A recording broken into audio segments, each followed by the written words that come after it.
Saudara pendengar yang Tuhan Yesus kasihi, kita berjumpa kembali dalam program Kebenaran Abadi bersama saya Yosias Dandra.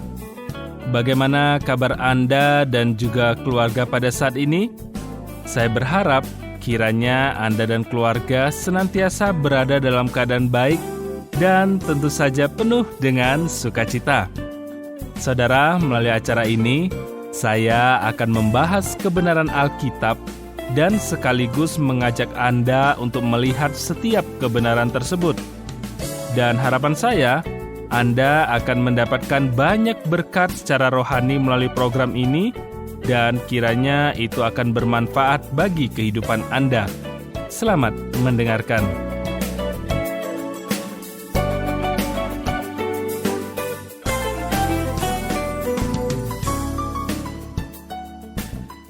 Saudara, dalam pertemuan yang lalu kita sudah melihat mengenai pendahuluan dari kitab Bilangan dan kita juga sudah melihat beberapa nama individu yang dicatat di sana. Lalu bagaimana kisah selanjutnya? Kita akan segera melihatnya, namun sebelumnya mari terlebih dahulu kita berdoa. Bapa kami dalam surga, kami mengucap syukur dan terima kasih untuk kesempatan indah yang kembali Tuhan berikan pada kami untuk kami dapat belajar akan kebenaran firman-Mu. Berikanlah hikmat dan kemampuan bagi kami ya Tuhan, untuk kami dapat mengerti dan memahami bagian ini. Terima kasih Bapa, kami menyerahkan waktu yang ada di depan kami dalam pimpinan Tuhan kasih Tuhan. Di dalam nama Tuhan Yesus kami sudah berdoa dan mengucap syukur. Amin.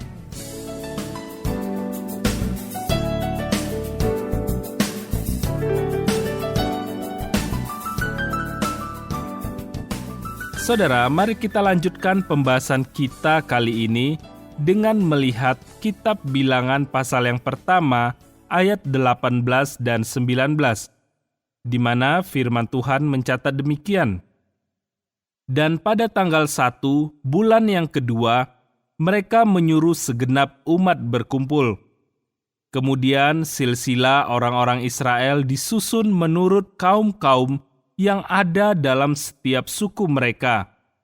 Sedang nama-nama mereka yang berumur 20 tahun ke atas dicatat orang demi orang, seperti yang diperintahkan Tuhan kepada Musa. Demikianlah Musa mencatat mereka di padang gurun Sinai. Saudaraku, mengapa mereka menyatakan silsilah mereka? Mengapa silsilah begitu penting dalam firman Allah? Silsilah itu berfungsi dalam 3 tujuan berganda. Pertama, silsilah itu menarik dan bermanfaat bagi mereka yang terlibat di dalamnya. Adalah baik untuk mengetahui sesuatu tentang nenek moyang Anda, jenis bibit dari mana Anda berasal. Kemudian yang kedua, alasan mengapa beberapa nama dan keturunan dihapus dalam Alkitab dan yang lain dicatat ialah karena adalah penting untuk memelihara silsilah Tuhan Yesus Kristus. Kita melihat dalam penyelidikan kita akan kitab Kejadian bagaimana garis keturunan yang tertolak itu ditulis terlebih dahulu dan kemudian dibuang lalu dilupakan. Kemudian garis keturunan yang akan menuju kepada Tuhan Yesus itu diberikan dan garis keturunan itu akan diikuti sepanjang kitab suci. Saudaraku, perjanjian baru itu diawali dengan sebuah silsilah. Perjanjian baru itu berdiri dan jatuh pada ketepatan silsilah tersebut. Silsilah itu tetap dicatat dan mungkin akan tetap diperlihatkan dalam bait Allah pada waktu itu. Adalah menarik bahwa ketepatan silsilah Tuhan Yesus itu tidak pernah dipertanyakan oleh para musuhnya. Kemudian selanjutnya alasan yang ketiga mengapa Allah menyatakan silsilah mereka adalah karena Allah melarang pernikahan campur. Orang Israel yang murni itu harus mampu menyatakan silsilahnya. Mereka adalah para pewaris perjanjian yang dibuat Allah dengan Abraham. Juga silsilah itu penting untuk menentukan siapa yang memiliki kualifikasi untuk keimaman nantinya. Kita mendapati sebuah contoh akan hal ini di dalam kitab Nehemia. Nehemia 7 ayat 63-64 mencatat, "Dan dari antara para imam, Bani Habaya, Bani Hakos, Bani Barzilai." Barzilai itu memperistri seorang anak perempuan Barzilai, orang Gilead itu. Dan sejak itu ia dinamai menurut nama keluarga itu. Mereka itu menyelidiki apakah nama mereka tercatat dalam silsilah, tetapi karena itu tidak didapati, maka mereka dinyatakan tidak tahir untuk jabatan imam. Anda lihat, kaum Lewi yang tidak dapat menyatakan garis keturunan mereka itu akan disingkirkan dari jabatan keimamannya. Saudaraku, ini berarti bahwa betapa pentingnya silsilah itu bagi mereka untuk menyatakan bahwa mereka adalah benar-benar orang Israel. Setiap orang itu harus tahu bahwa ia adalah anak Abraham. Kini saya memiliki sebuah pertanyaan bagi Anda. Sebuah pertanyaan yang sebenarnya agak pribadi. Dapatkah Anda menyatakan silsilah Anda sebagai seorang Kristen? Jika Anda tidak tahu apakah Anda bisa atau tidak bisa, izinkanlah saya mengatakan kepada Anda bahwa Anda sebaiknya mampu mengatakannya. Dengarkanlah 1 Yohanes 3 ayat 2, di mana firman Tuhan mencatat, "Saudara-saudaraku yang terkasih, sekarang kita adalah anak-anak Allah, tetapi belum nyata apa keadaan kita kelak. Akan tetapi kita tahu bahwa apabila Kristus dinyatakan, kita akan menjadi sama seperti Dia, sebab kita akan melihat Dia dalam keadaannya yang sebenarnya." Dapatkah Anda mengatakan hal itu? Saudaraku, bagaimana Anda dapat menjadi seorang anak Allah? Galatia 3 ayat 26 menyatakan, "Sebab kamu semua adalah anak-anak Allah melalui iman di dalam Yesus Kristus." Tidak ada jalan lain, saudaraku. Anda menjadi seorang anak Allah hanya dengan iman kepada Tuhan Yesus Kristus. Kemudian Yohanes 1 ayat 12 mencatat, "Namun semua orang yang menerimanya diberinya kuasa supaya menjadi anak-anak Allah, yaitu mereka yang percaya dalam namanya." Kita melihat di sini bahwa otoritas menjadi anak-anak Allah itu diberikan kepada mereka yang melakukan tidak lebih dan tidak kurang, yaitu sungguh-sungguh percaya kepada nama Allah. Saudaraku yang dikasihi oleh Tuhan Yesus Kristus, silsilah kita itu begitu penting. Jika kita adalah anak Allah yang sejati melalui iman kepada Kristus, maka kita adalah ahli waris Allah dan bergabung bersama dengan Kristus. Roma 8 ayat 14-17 mencatat bahwa semua orang yang dipimpin Roh Allah adalah anak Allah, sebab kamu tidak menerima roh perbudakan yang membuat kamu menjadi takut lagi, tetapi kamu telah menerima roh yang menjadikan kamu anak Allah. Oleh roh itu kita berseru, "Ya Aba, ya Bapa." Roh itu sendiri bersaksi bersama-sama dengan roh kita bahwa kita adalah anak-anak Allah. Jika kita adalah anak, maka kita juga adalah ahli waris. Maksudnya, orang-orang yang berhak menerima janji-janji Allah yang akan menerimanya bersama-sama dengan Kristus, yaitu jika kita menderita bersama-sama dengan Dia, supaya kita juga dipermuliakan bersama-sama dengan Dia. Saudaraku, Anda dapat mengetahuinya. Anda dapat mengalami kelahiran kembali melalui darah Kristus dan sehingga menjadi seorang anggota keluarga Allah. Itulah satu-satunya jalan. Dalam perjalanan di padang gurun pada saat ini, Anda harus tahu siapa diri Anda. Anda harus tahu bahwa Anda adalah seorang anak Allah. Bagaimana Anda dapat memastikannya? Yaitu dengan memegang firman Allah. Anda dapat sepenuhnya bersandar pada firman Allah. Selanjutnya saudaraku, Bilangan 1 ayat 20 sampai dengan ayat 23, firman Tuhan mencatat demikian. Ketika silsilah Bani Ruben, yaitu keturunan anak sulung Israel, disusun menurut kaum-kaum yang ada dalam suku mereka, maka dicatatlah nama semua laki-laki yang berumur 20 tahun ke atas, semua orang yang sanggup berperang, orang demi orang. Jumlah yang dicatat dari suku Ruben ada 46.500 orang. Ketika silsilah Bani Simeon disusun menurut kaum-kaum yang ada dalam suku mereka, maka dicatatlah nama semua laki-laki yang berumur 20 tahun ke atas, semua orang yang sanggup berperang, orang demi orang. Jumlah yang dicatat dari suku Simeon ada 59.300 orang. Dan kita perhatikan di sini bahwa daftar itu akan dituliskan sampai nanti ayat 46, di mana dalam ayat 46 dikatakan berjumlah 603.550 orang. Saudara, selanjutnya kita akan perhatikan bahwa suku Lewi ini tidak dihitung. Sebagaimana ayat 47 sampai 51 Bilangan pasal 1 ini mencatat. Tetapi mereka yang menurut suku bapa leluhurnya termasuk orang Lewi tidak turut dicatat bersama-sama dengan mereka itu. Sebab Tuhan telah berfirman kepada Musa, "Hanya suku Lewi janganlah kau catat dan janganlah kau hitung jumlahnya bersama-sama dengan orang Israel. Tetapi tugaskanlah mereka untuk mengawasi kemah suci, tempat hukum Allah dengan segala perabotan dan perlengkapannya. Mereka harus mengangkat kemah suci dengan segala perabotannya. Mereka harus mengurusnya dan harus berkemah di sekelilingnya.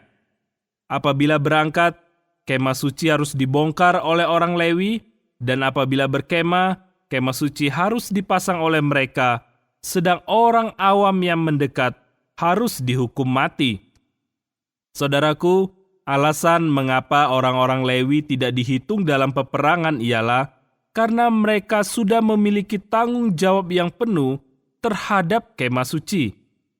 Mereka harus mendirikannya ketika akan berkemah, dan mereka pula yang akan membawanya kapanpun mereka siap untuk berangkat. Mereka juga harus mengawasi kemah suci di mana hukum Allah dan segala perabotannya itu berada. Selanjutnya, Bilangan 1 ayat 52 dan 53 mencatat demikian. Orang Israel haruslah berkemah masing-masing di tempat perkemahannya, dan masing-masing dekat panji-panjinya menurut pasukan mereka. Tetapi orang Lewi haruslah berkemah di sekeliling kemah suci, tempat hukum Allah, supaya umat Israel jangan kena murka. Orang Lewi haruslah memelihara kemah suci, tempat hukum itu. Saudaraku, kita melihat di sini bahwa anak-anak Israel harus tahu pasti siapa mereka, asal mula silsilahnya. Adalah juga penting bahwa mereka masing-masing harus tahu mereka masuk ke suku yang mana. Ada suatu tempat yang jelas yang sudah ditetapkan bagi mereka di dalam perkemahan. Dan tentu saja, hal yang sama juga berlaku bagi kita saat ini. Kita perlu mengetahui silsilah kita di mana kita termasuk ke dalam keluarga Allah sebagai anak-anak-Nya. Dan tentu saja kita perlu tahu di mana tempat kita berada. Kita akan melihat lebih banyak lagi akan hal ini ketika kita tiba nanti dalam pasal yang berikutnya. Saudara, selanjutnya kita memasuki Bilangan pasal yang kedua. Di sini kita akan melihat bahwa ada panji-panji yang ditempatkan di depan mereka. Apa yang ada pada panji-panji ini? Saya mengutip sumber dari dua pakar perjanjian lama yang terkenal, yaitu Keil dan Delitzsch, dalam karya mereka sebuah buku yang berbicara tentang komentar dari kitab Pentateut, yaitu volume yang ketiga. Di situ mereka katakan bahwa baik hukum Musa maupun Perjanjian Lama secara umum tidak memberikan kepada kita kedekatan apapun dalam kaitannya dengan bentuk atau ciri panji. Menurut tradisi para rabi, standar yang diemban Yehuda dengan gambar seekor singa, Ruben yang serupa seperti manusia atau kepala seorang laki-laki, Efraim yang serupa dengan seekor lembu, dan Dan dengan gambar seekor elang. Sehingga keempat makhluk hidup yang menyatu dalam bentuk kerubim yang dijabarkan Yehezkiel diwakili pada keempat panji ini. Saudaraku, ada orang-orang yang kebablasan yang menyatakan bahwa pengaturan perkemahan ini sama dengan posisi bintang-bintang di langit. Ini berkaitan dengan tanda-tanda zodiak. Juga ada orang-orang yang berupaya menemukan Injil tertulis pada bintang-bintang atau berupaya menemukan masa depan mereka yang tertulis dalam bintang-bintang. Masalah kita berada di dalam diri kita sendiri, bukan berada pada bintang-bintang. Kita tidak akan menemukan Injil pada bintang-bintang, tetapi kita menemukannya di dalam firman Allah. Tanpa firman Allah, kita tidak akan menduga bahwa Injil berada pada bintang-bintang. Umat manusia tidak bisa membenarkan dirinya sendiri karena mereka bisa membaca Injil pada bintang-bintang. Tetapi, karena semua penciptaan itu mengungkapkan kuasa dan keilahian Allah. Apakah panji-panji itu membawa sebuah nama tidaklah penting. Dan kita tahu bahwa tradisi tidaklah selalu tepat. Mari kita melihat satu persatu ayat dalam Bilangan pasal 2 ini.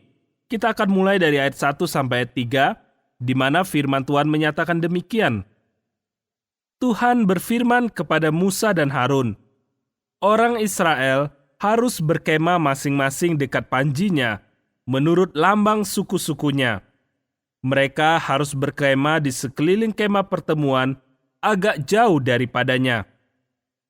Yang berkemah di sebelah timur dekat panji-panjinya ialah Laskar Yehuda, menurut pasukan-pasukan mereka. Pemimpin Bani Yehuda ialah Nahason bin Aminadab. Saudaraku, perhatikan bahwa kemah suci itu akan ditempatkan di tengah-tengah perkemahan. Dan kemudian anak-anak Israel akan berkemah di sekitarnya. Mereka akan menempatkan panji-panji mereka untuk menandai tempat mereka di dalam perkemahan. Di sebelah timur ada Yehuda. Suku Isakar dan suku Sebulon itu berkemah dengan Yehuda di bawah panji yang sama. Jika lambang dari panji itu adalah seekor singa, maka ketika ketiga suku itu melihat panji bergambar singa, maka di situ mereka akan tahu di mana posisi mereka. Selanjutnya Bilangan 2 ayat 10 mencatat, panji-panji Laskar Ruben adalah di sebelah selatan menurut pasukan-pasukan mereka. Pemimpin Bani Ruben ialah Elisur bin Sedeur. Kita melihat bahwa suku Ruben berada di bagian selatan. Simeon dan Gad berkemah dengan Ruben. Kemudian Bilangan 2 ayat 18 mencatat, panji-panji Laskar Efraim menurut pasukan-pasukan mereka adalah di sebelah barat. Pemimpin Bani Efraim ialah Elisama bin Amihud. Kita melihat bahwa pada sisi barat, suku Manase dan Benyamin berkemah dengan Efraim di bawah panji Efraim. Kemudian Bilangan 2 ayat 25, panji-panji Laskar Dan adalah di sebelah utara, menurut pasukan-pasukan mereka. Pemimpin Bani Dan ialah Ahiezer bin Amisyadai. Kita melihat bahwa suku Asyer dan Naftali berkemah dengan Dan di bawah panji Dan. Kita melihat di sini bahwa anak-anak Israel berkemah secara teratur. Masing-masing keluarga dalam setiap suku tahu tempat mereka di dalam suku tersebut. Selanjutnya Bilangan 2 ayat 33 dan 34, firman Tuhan mencatat demikian. Tetapi orang Lewi tidak turut dicatat bersama-sama dengan orang-orang Israel seperti yang diperintahkan Tuhan kepada Musa. Maka orang Israel berbuat demikian, tepat seperti yang diperintahkan Tuhan kepada Musa. Demikianlah mereka berkemah menurut panji-panji mereka, dan demikianlah mereka berangkat masing-masing menurut kaumnya dan sukunya. Saudaraku yang dikasihi oleh Tuhan, kita telah belajar sekarang bahwa mereka harus tahu silsilah mereka supaya mereka mengetahui tempat mereka di dalam perkemahan.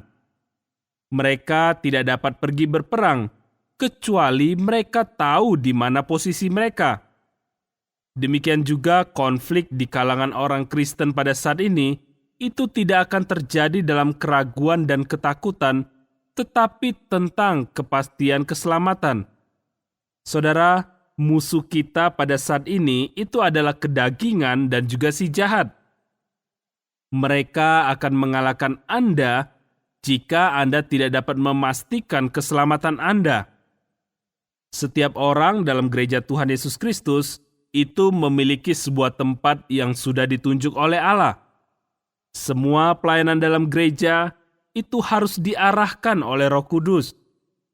Kepada kita dikatakan bahwa oleh satu roh kita semua dibaptiskan ke dalam satu tubuh. Ketika Anda dimasukkan ke dalam tubuh ini, Anda dimasukkan sebagai satu anggota. 1 Korintus 12 ayat 12-14 mencatat, karena sama seperti tubuh itu satu dan anggota-anggotanya banyak, dan semua anggota tubuh itu, sekalipun banyak, merupakan satu tubuh. Demikian pula Kristus. Sebab dalam satu roh, kita semua, baik orang Yahudi maupun orang Yunani, baik budak maupun orang merdeka, telah dibaptis menjadi satu tubuh, dan kita semua diberi minum dari satu roh. Karena tubuh juga tidak terdiri dari satu anggota, tetapi atas banyak anggota. Saudaraku, ketika Allah menempatkan Anda dalam tubuh itu, Ia menempatkan Anda di sana untuk melayani. Setiap orang percaya memiliki suatu karunia. Anda tentu saja memiliki suatu karunia. Praktek dari karunia itu merupakan pelayanan Kristiani Anda.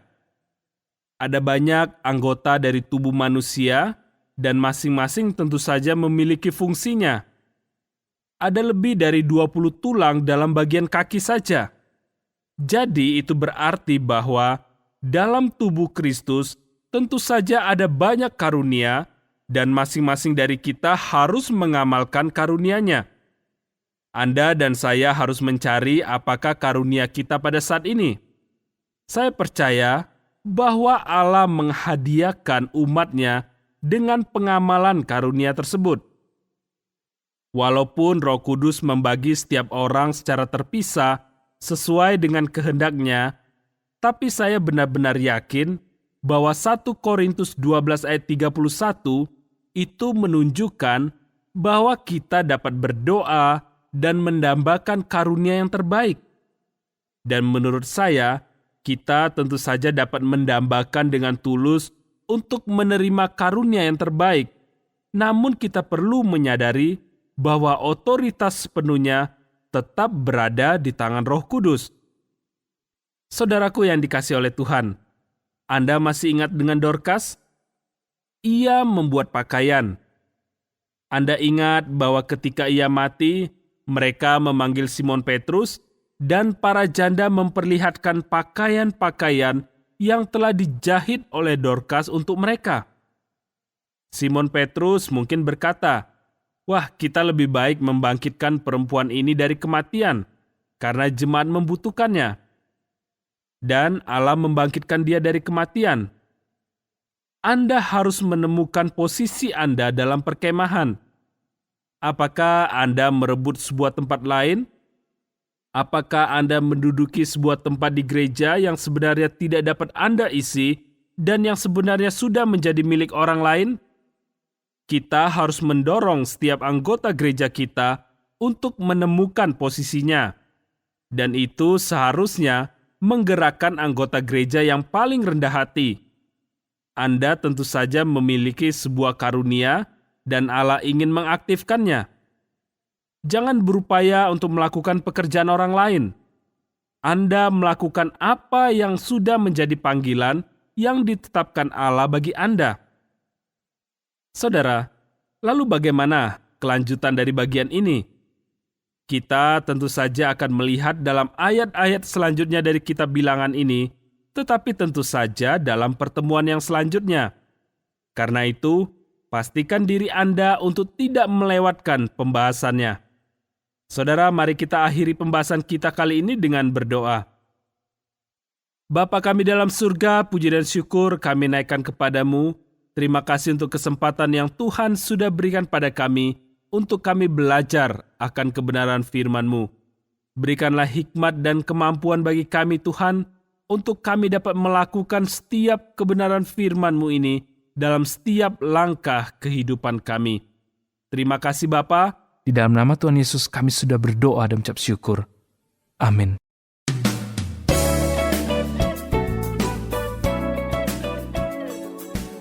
Saudara, bila ada pertanyaan atau Anda mendapat berkat rohani setelah mendengarkan program ini, silakan kirim respon Anda melalui SMS atau WhatsApp di nomor 081 222 000 460. Saya ulangi, 081 222 000 460. Kami tentu sangat terbuka dan juga sangat senang jika Anda mau meresponi program ini. Dan akhirnya saya, Yosias Dandra, mohon diri dari ruang dengar Anda. Tuhan Yesus mengasihi dan memberkati Anda.